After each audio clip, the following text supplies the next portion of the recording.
শিৱসাগৰৰ এজন যুৱকে ফাৰ্মৰ কণীত অংকন কৰিলে ৰংঘৰ। মাইক্ৰন পেইণ্ট ব্যৱহাৰ কৰি ইণ্ডিয়া বুক অফ ৰেকৰ্ডছত নাম অন্তৰ্ভুক্ত কৰিলে কৌশিক বিশ্বাস নামৰ শিৱসাগৰৰ কানকান নগৰৰ এই যুৱকজনে। কৌশিক বিশ্বাসে সৰুৰে পৰা চিত্ৰ অংকন কৰি আহিছে।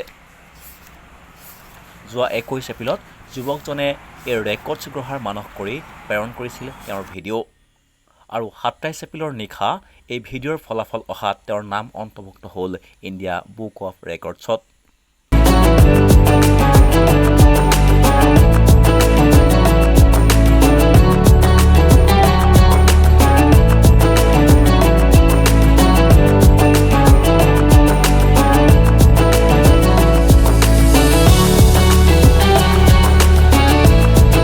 তোমাৰ নামটো? মোৰ নামটো শ্ৰী কৌশিক বিশ্বাস। তুমি ৰংঘৰক যে এটা ফাৰ্মৰ কাৰণে উপস্থাপন কৰিলা, কিহৰ কাৰণে কৰিলা, কিয় কৰিলা?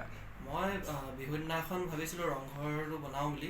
ফাৰ্ষ্টতে পেপাৰত বনাওঁ ভাবিলোঁ, তাৰপৰা কিন্তু কণীত বনাম ভাবি বনালোঁ। ফাৰ্ষ্টে ৰেকৰ্ডৰ কাৰণে বনোৱা নাছিলোঁ একচুৱেলি। তাৰপৰা বনাই হোৱাৰ পিছত মই এনেই ৰিচাৰ্চ কৰি চালোঁ কি এপ্লাই কৰিব পাৰি নেকি ৰেকৰ্ডছৰ কাৰণে। যেতিয়া এপ্লাই কৰিলোঁ তাৰপৰা মই এপ্ৰুভ হৈ গ'ল। আৰু কেনেকুৱা ধৰণৰ তুমি আৰ্টবিলাক কৰা? মই এবষ্ট্ৰেক্ট আৰ্ট কৰোঁ, ডটেড আৰ্টো কৰোঁ, মই এনেই কেনভাছো কৰোঁ। খালি কেনভাছ বহুত দিনৰ পৰা কণ্টিনিউ কৰা নাই, ডটেড আৰ্টে কণ্টিনিউ কৰি আছোঁ। তুমি এনেই কিহেৰে ৰংঘৰক কেনেকৈ আঁকিছা, কি দি আঁকিছা? মই পেইণ্ট দি আঁকিছোঁ, মাইক্ৰন পেইণ্ট থাকে, তাত বেলেগ বেলেগ থিকনেছৰ থাকে। মই 0.03 mm থিকনেছ দি পেলাই আঁকিছিলোঁ। তোমাৰ ৰেকৰ্ডছটো কি হ'লগৈ? মইতো ইণ্ডিয়া বুক অফ ৰেকৰ্ডছত ৰেজিষ্টাৰ হ'ল।